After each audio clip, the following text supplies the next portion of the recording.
I feel good, you look great, I like you, I can't wait. A first time, a first date, you're so fine, I'm so late. You sip wine, I drink straight.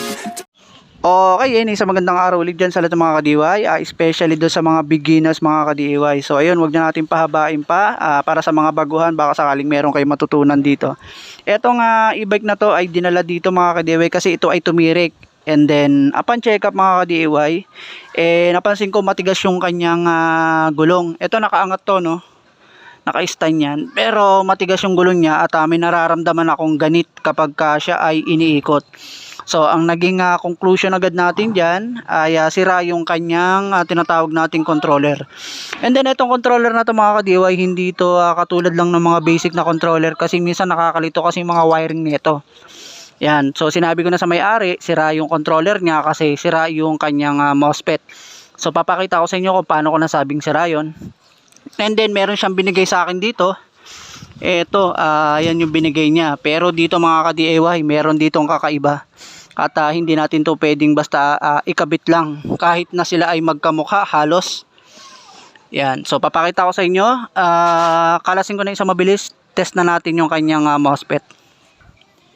Okay yun mga ka-DIY, natanggalan natin. At ito papakita nga natin sa inyo. At nasira nga yung MOSFET netong tinatawag nating controller niya. So ito ay nakasetup lang sa continuity. Ayan yung ating tester. So ayan. Ngayon para masabi nating sira to, pupunta tayo dito sa negative or kaya positive. Kahit saan dito, no, positive, negative. Tapos iisa-isahin natin yun dito yung terminal para sa phase wire. So dito, okay, walang tunog. Wala rito. Ayun, napansin nyo mga ka-DIY, so ibig sabihin sira yung MOSFET yun dito banda. Nasa loob nito ng kanyang phase wire ay sira yung MOSFET netong tinatawag nating controller. So ayan, no, may tunog, ito wala, kabila wala. Yan, tapos dito mga ka-DIY, para pakita natin sa inyo, ito kasi yung ipapalit natin, no. Yan, so parehas lang din naman sila kung tutusin. Try din natin dito. Yan, okay. Okay, walang tunog. Tapos lipat tayo sa positive. Tignan natin kung meron siya. Wala rin, walang tunog. So ibig sabihin sira talaga yung MOSFET netong isa mga ka-DIY. Ulitin natin. Ayan, oh, may tunog siya talaga. Ngayon dito mga ka-DIY, even though parehas sila, no, ito kasi yung ipapalit, no, galing din to sa customer. Ito yung sira, ito yung ipapalit, no. Kung titignan nyo, halos parehas lang din sila nung ano, no, saksakan. Pero dito ay meron kasi itong pagkakaiba mga ka-DIY. Ito kasing saksakan, dito mo siya ilalagay kasi wala siyang sakit para sa hall sensor. Ito kasi ay para sa hall sensor. Ngayon kung titignan natin niya mabuti, yan.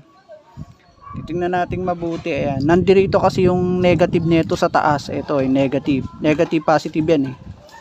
So yung negative nito ay nandirito sa taas, no? Samantalang itong ipapalit, baliktad kasi yung negative nito. Paano ko nasabi mga ka-DIY?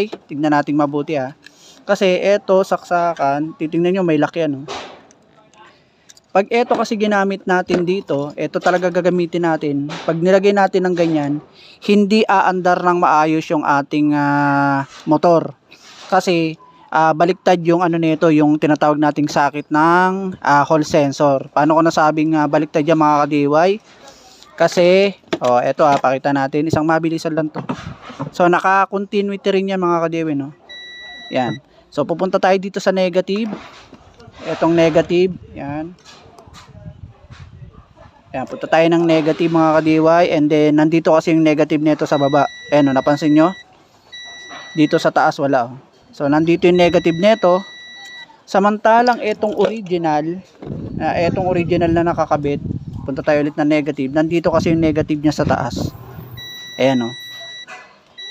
Yan. Kasi ang mangyayari dyan, hindi aandar ng maayos or hindi aandar yung tinatawag nating motor ng maayos talaga or wala talagang response. Ngayon, ang gagawin natin dyan, ang pinaka-technique dyan mga ka-DIY, salip na ganito ang palagay natin kasi ito talaga yung tama, babaliktarin natin yan.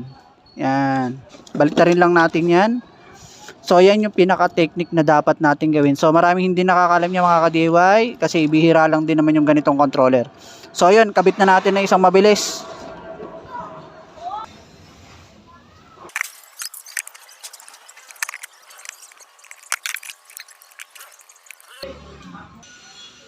Okay yan mga kadiway, nakabit na natin na isang mabilisan. Sa ngayon mga kadiway, hindi ko muna kinabit yung hall sensor kasi gusto ko sa inyo ipakita kung ano yung pagkakaiba nung walang hall sensor. Okay, pa-power on na natin.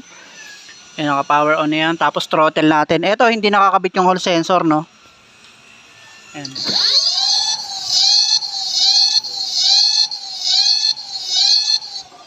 Yan. Kung mapapansin nyo mga ka-DIY, no, aandar ng matulin tapos parang hihinto, aandar ng matulin tapos hihinto.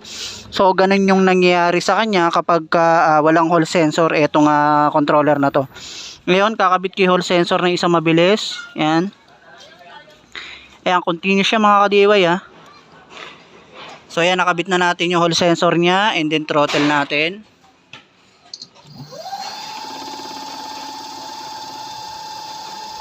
Yun. Kung napansin nyo mga ka-DIY, smooth na yung kanyang andar, dire-diretso, hindi na siya tumitigil. So, ganun din kasi mangyari doon mga ka-DIY. Kung sakari na ikabit mo naman to, kasi kung baliktad nga yung kabit mo, ibig sabihin, wala ka ring hall sensor. So, ganun din yung mangyayari dito nun. Aandar, tapos parang titigil. O, minsan naman, di na talaga siya aandar.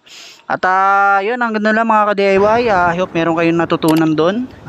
Maraming salamat. Thank you.